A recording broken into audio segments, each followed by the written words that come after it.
would like to ask Mr. Pillai, how your thought process is completely different whatever we are hearing right now. You are telling that design thinking is a tool which many people are not practicing, needs to be practiced. See, first of all, there is this preset mind that design is a very expensive process. Design is not an expensive process. What do you use in your design? You use your thinking. It doesn't take money. It doesn't take you money to think.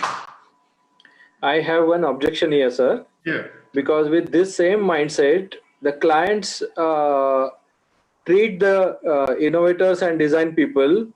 They simply say, "आपको क्या करना है? खाली सोचना ही तो है." I am in 100% agreement with you. In fact, the industry minds. Because most of the clients whom I have worked with say, I know my business well. I know my business well. I am the one who's spending the money and I can do things. Sir, you know your business well. You don't know the consumer mindset well. Exactly, you have to include customers in your, Yeah, you as a reality person, you will know how much of cement and how much of brick to use. You do not know what is going in the mind of the buyer whom you're going to sell. That is, this is the one major problem that it comes across the board because it's my money. I am the one who's making the money. I am the one who's selling the product. I know everything. I'm paying you money, so you listen to what I say. That is the first step of stumbling. And we have seen even the biggest industrial houses in this country go down the drain. How many of you have still remember the Modis? They were a powerful business house in this country.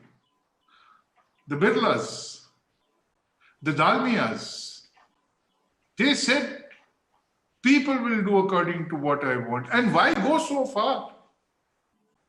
I'll take you 5 years back. You had Nokia, which was the #1 handset selling product in the world. When Swipe came about, they said, oh, people will use our phone.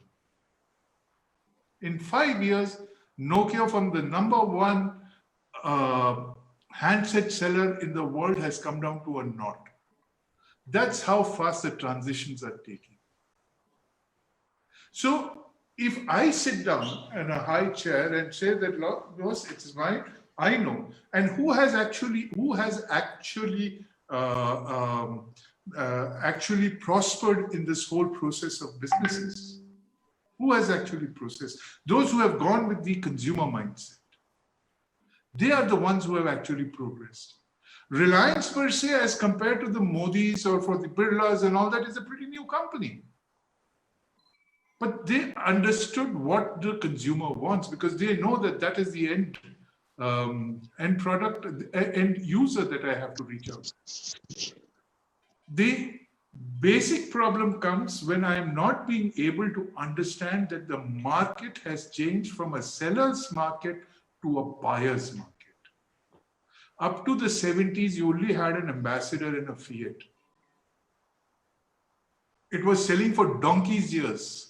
When a Maruti came in, Fiat also shut up and ambassador also shut shop. So they had not gone into understanding the end user. And as Mr.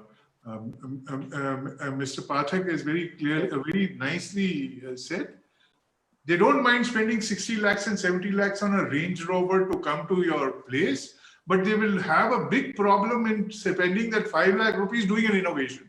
But then that is why the logjam has happened, because these same people do not know how to restart their business. Banks are waiting and saying, boss, loan le lo. These fellows are saying, boss, hame business kaise start karo?